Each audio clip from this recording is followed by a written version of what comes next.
তারপর আমি প্রতিজ্ঞাবদ্ধ হয়ে পাতাল নগরে আছি, রাম লক্ষ্মণের সাহায্যে উদ্ধার হয়ে এইবার আমি পাতাল রাজ্য হতে চলে যাব। এই তো আমার উদ্ধারের পালা এসে পড়েছে। মা মনে মনে একটু ভাবতেছেন আর অন্তর অন্তর হাসতেছেন। মহিরামন কিন্তু আসল কারণে বুঝতে পারে নাই। মায়ের মুখে হাসি দেখে বলতেছে, বক্রদূত চলো আমরা এবার লঙ্কাপুরে চলে যাবো। ওগো লঙ্কাপুরে গিয়ে মহিরামন মাতা তুলে তোমার লোককে শাসনে পরিণত হয়েছে। মহিরামন দেখি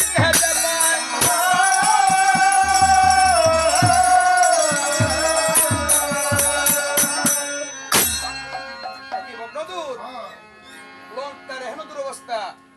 কি করে মা লক্ষ্মী দৃষ্টি করছেন, এটা বোকা। লক্ষ্মী দৃষ্টি করলে কি এমনি ভাবে পুরে চাই হয়ে যায়? বক্রদূত কিন্তু কথাটি আসলে কোনো মিথ্যা বলে নাই। সত্যি রূপা মহালক্ষ্মী সীতা বন্দী আছে রাবণের সুবনে। তাই লক্ষ্মীর কৃপা দৃষ্টি না করে কুপা দৃষ্টি করে গেছে লঙ্কার উপরে। তাই লঙ্কার এখনো মহিরামন বলতেছে, না না, লঙ্কার এখনো দৃশ্য দেখে আমি যে সহ্য করতে পারছি না। আমি যাই গিয়ে পিতাকে জিগাই যে কোন শত্রু জন্মগ্রহণ করে লঙ্কার এখনো দুরবস্থা করেছে।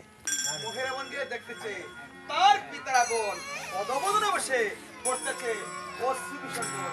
চরণ ধরে গিয়ে জিজ্ঞাসা করতেন,